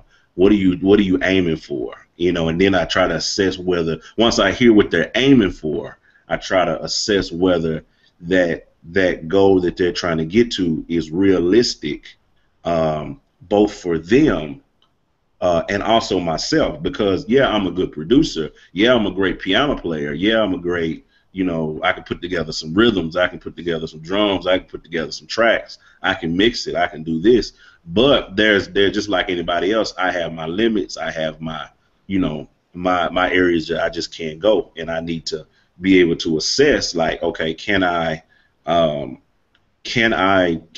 the one for this project, or do I need to take this project on and then take it to somebody else? You know, take the project on, do what I can do, and then collaborate with somebody else to help build that portion of it, you know, that I'm lacking in. So I like to ask a lot of questions. If we're composing something on the fly, I stop in the middle of it. How that sound? What you think about that? Is this what you're going for? Okay, that ain't what you're going for. Scratch, back to square one. Let's start over, and try to work with what I can work with in the amount of time that I'm working with it on. Wow, that's awesome. Hope that answered my mix engineer. I personally don't like working with people. I'm gonna be honest with you. It sounds oxymoron, but like, I love helping people. I love sharing. I love it. Like, I love you to death. But when it comes to my work, like, get out. Get out my space. Don't even show up. Because you like to be able to, okay, tell me what you want to do. They give it to you, and then you like, okay, move, and then you wanna see their reaction when you present the final product to them. Be like, boom, and they be like, oh man.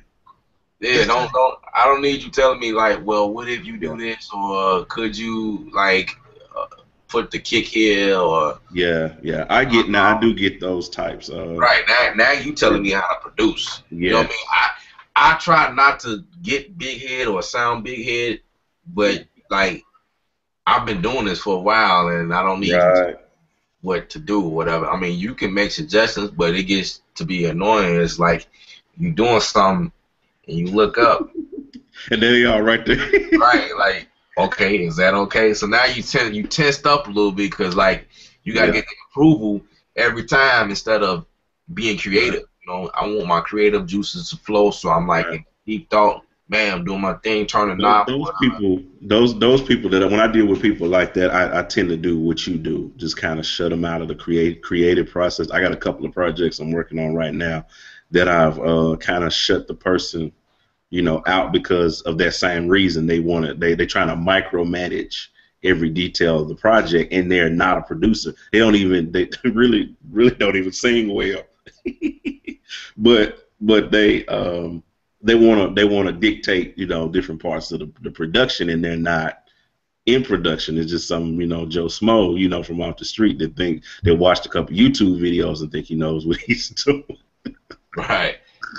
Right. So people like that, I tend to kind of try to shut them out of the creation process. But they're the vocal people that I've been fortunate to deal with over the years have been people that when they come in, they already respect my craft, and they're coming to me because they want that particular sound that they heard me do for somebody else, or so they really don't have too many questions or too many hang-ups about what I do and how I do what I do. They just want to hear the finished product, Right. and they want it to sound like what they heard from somebody else, and they pretty much trust me if I say, let's do this, or let's change this, or I don't think you ought to do that.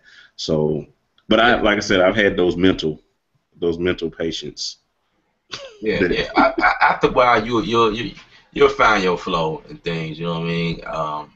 When you get to a certain point, you start, now you in control. You make demands. You know what I mean? Like you know, Right. like you said, like I like what you said. Like you did it for a while, and you got some things out, and people heard. So and a lot of that stuff that they heard, they are requesting something. Because they know you can do it, and they're not really gonna question your talent and ability because they, what brought them to you was what they heard. I'm at that point as well. I've recently got landed with ESPN, and I don't get a lot of people asking me questions. Like this dude, he producer for ESPN. Okay, well, Yeah. Your credits speak for themselves. yeah. Again, I don't want y'all thinking we big headed over here. My mix engineer says a project from the beginning. Yeah, we kind of figured out where that question was kind of heading.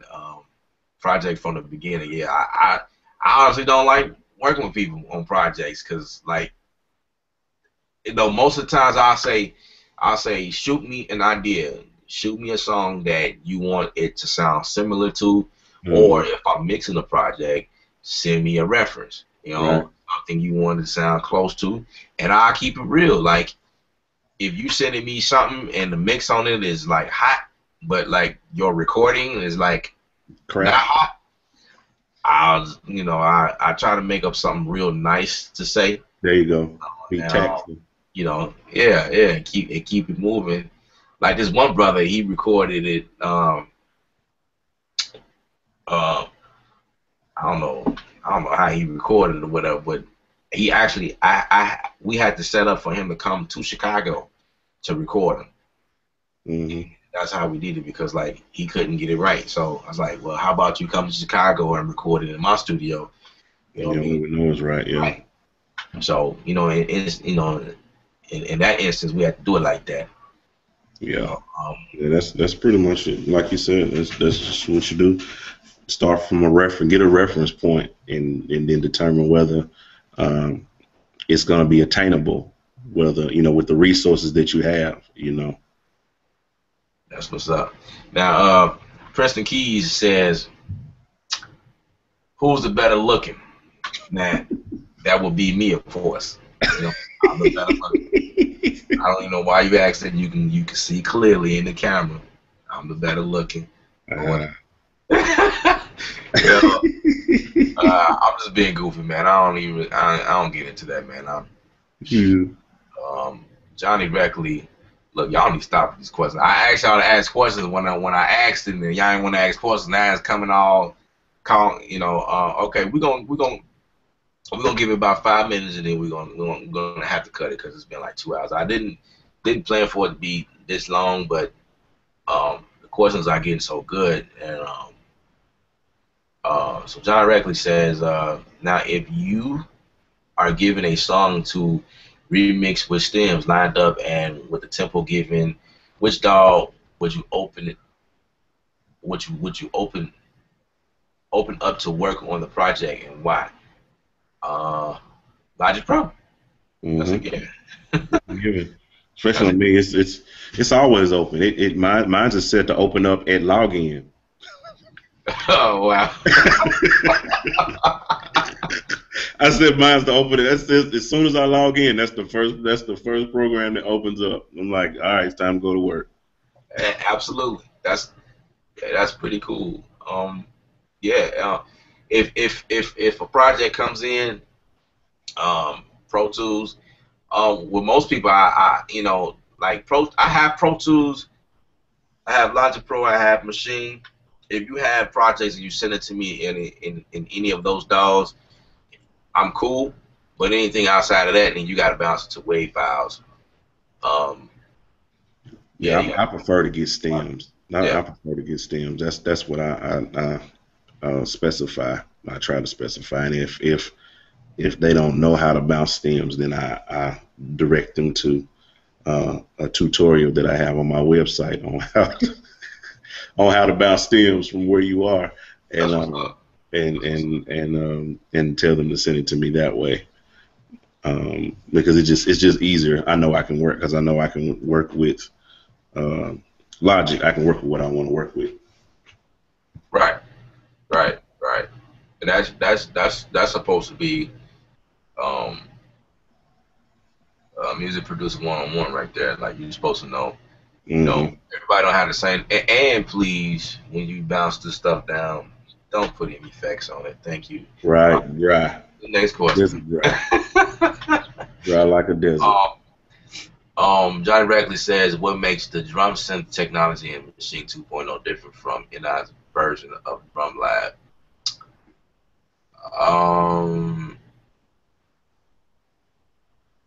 That would be a question for you because I don't have Drum Lab. That's a good question. Like I'm not sure what NI are thinking, but it's brilliant in my opinion. Like they put out Drum Lab, and then they, with the 2.0 version, they have the drum synthesis that came with Maschine 2.0. Yeah. It's probably the Drum Lab was probably a tester to see how people will react to it. It probably was, but I'm thinking it's like two different things. You know what I mean? Inside of like the Drum Lab, it sounds different. Like it's a different kit, or at least that's what I think. And then the drum synthesis is sort of like the same concept, but it's different. You have it's like different sounds that you can produce or whatever. I just think it's just I don't know. I don't know what really makes it different from each other. It's just two different things to me. Mm-hmm. Like I'll use Drum Lab if I'm doing acoustic type stuff, or if I'm looking for that punchy acoustic drum, and the drum synthesis is my workflow. If I'm doing something inside of if I'm looking for a snare or something like that, and I don't like it, I can just go and change how it sounds. And that's really like what we was doing the whole time. Like, even before drum synthesis came out, you'll come in and you select the kick, and if you don't like that kick, you can change the pitch on it. You can change the release and the attack time on it. You can change where it starts. You can start it like you can move the threshold in the middle where it kind of like seep past the, you know what I mean? Like it's not so attackish, if you will. Mm-hmm. Yeah. So yeah, yeah. All right, all right, all right. Again, I definitely I appreciate the again you coming out, man. I want to blast your social media links out again. We're about to end the show. This was John Williams, John Mike on the show with us. Had an awesome time. Please follow this brother at twitter.com/I'm John Mike or Dynamics Music with an S. Um, Facebook.com/Dynamics Music TN or SoundCloud.com/Dynamics Music TN. You can also follow us. Please do not forget to follow us. Our website is Ksoundd.com. You can find us on SoundCloud as well. SoundCloud.com/KJeih. I did not put K Sound behind that because I wanted to kind of keep it like, linked to me or whatever. Twitter.com/KSound. I also have a Twitter.com/I'm KJeih. Yeah, so I'm KJeih and I'm John Mike. That's awesome, ain't it? Like we brothers for real. Um, yeah. Yeah. Follow us and link with us. We are also on Google Plus. Just search for John Mike, John Williams, or KJeih, um, K Sound. We all over the place pretty much. If you have any questions, I see several questions coming in. We are not able to answer. I appreciate all the questions. It's already been 2 hours. And I guess I'll take note of these other questions that came in, and we'll answer them next week. So stay tuned. Next Thursday, 8 o'clock Central Standard Time. And yeah. Thank you guys for coming out, and we out of here.